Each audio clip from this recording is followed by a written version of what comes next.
Good morning. காலையில எழுந்து prayer முடிச்சுட்டு நடக்க ஆரம்பிச்சிட்டோம். நீங்களும் நடப்பீங்க நம்புகிறேன்.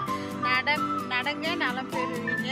நிறைய பேர் வீடியோவில் கேட்டுருக்கீங்க ஏன் அவங்க பேச மாட்டாங்கன்னு. ஒரு 80 வீடியோக்கு அப்புறம் எனக்கு வாய்ப்பு கிடைச்சிருக்கு. இனி தொடர்ந்து நான் பேசுகிறேன், நீங்கள் பார்ப்பீங்க.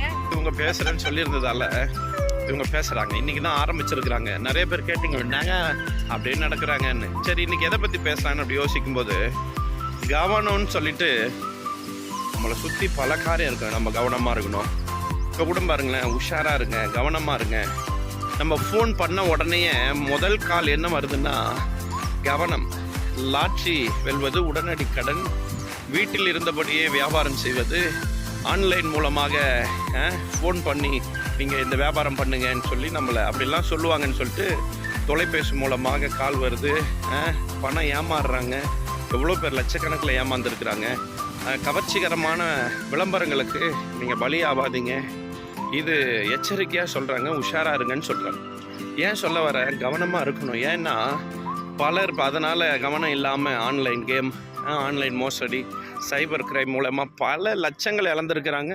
பலர் மறித்து போயிருக்கிறாங்க. அதனால் சொல்கிறேன், வேத வசனம் சொல்லுது, சொற்ப மதியினம் என்ன பண்ணுமா வாழ்க்கையவே நாரடிச்சிடும். எங்கே சொல்லுது? பிரசங்கி 10ஆம் அதிகாரம் 1. செத்த ஈக்கள் தைலக்காரனுடைய பயிர்மலை தைலத்தை நாரி கெட்டு போக பண்ணும்.